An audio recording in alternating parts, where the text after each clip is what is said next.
Greetings, so my Lightpack 2 arrived and I thought I would share some initial impressions.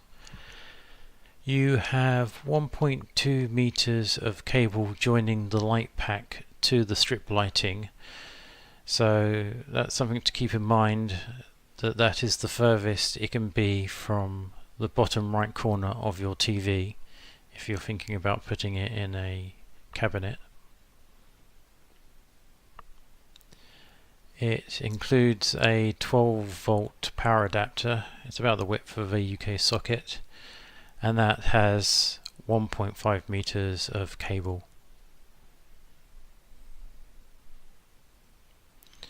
This is the little remote. The instructions don't actually say which way round to put the battery in, but it needs to be with the flat side pointing towards the back of the remote, and then it just slots in.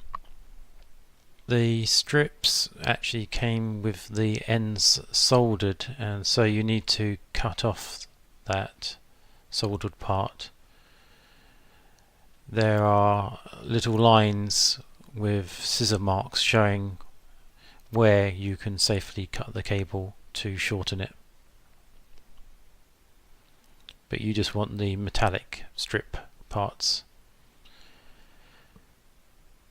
And they in turn go into some clamps.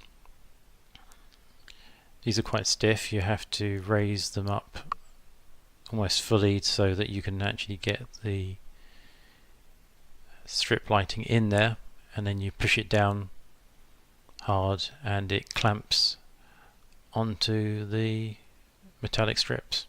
Just keep in mind that when you do clamp it down, it's very difficult to get it open again. I did that accidentally and I had to use a screwdriver to twist while digging my fingernails in to release the latches on the side.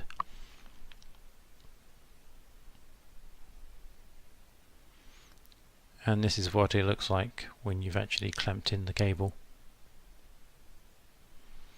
Notice that along the cable it actually has arrows showing the direction in which you need to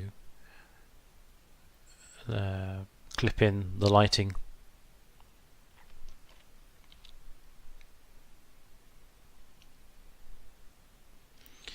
So the question that popped into my mind is, if I'm going to have to cut the cable shorter, what happens if I get a bigger TV later on?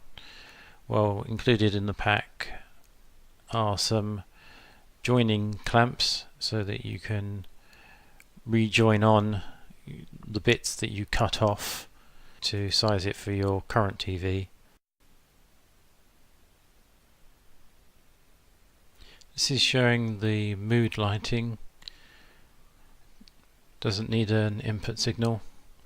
You just get to cycle through some preset color schemes.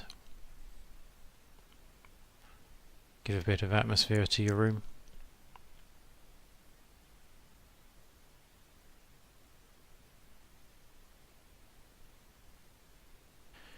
Now for some PlayStation action.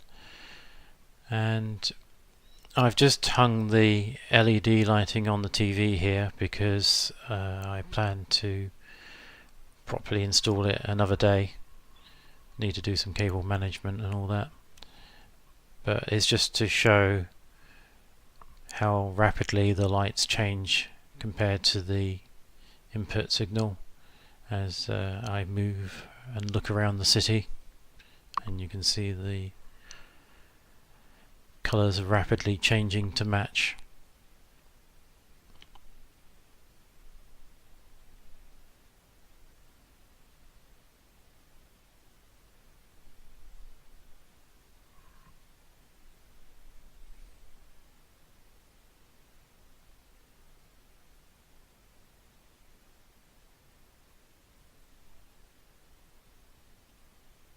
So the next question on my mind is, without any software control, how does it handle movies with black bars at the top and bottom? Well, here I show that it actually picks up colour quite a way in from the edge, so that is not an issue. And finally, here I am switching between two different HDMI input signals, just to kind of show what the delay is between the switchover. And the good thing is there isn't a delay between button presses, so you can quickly press the button 3 times to get from HDMI input 1 to HDMI input 4. And that's it for my first impressions. If you've got any questions, feel free to ask them in the comments.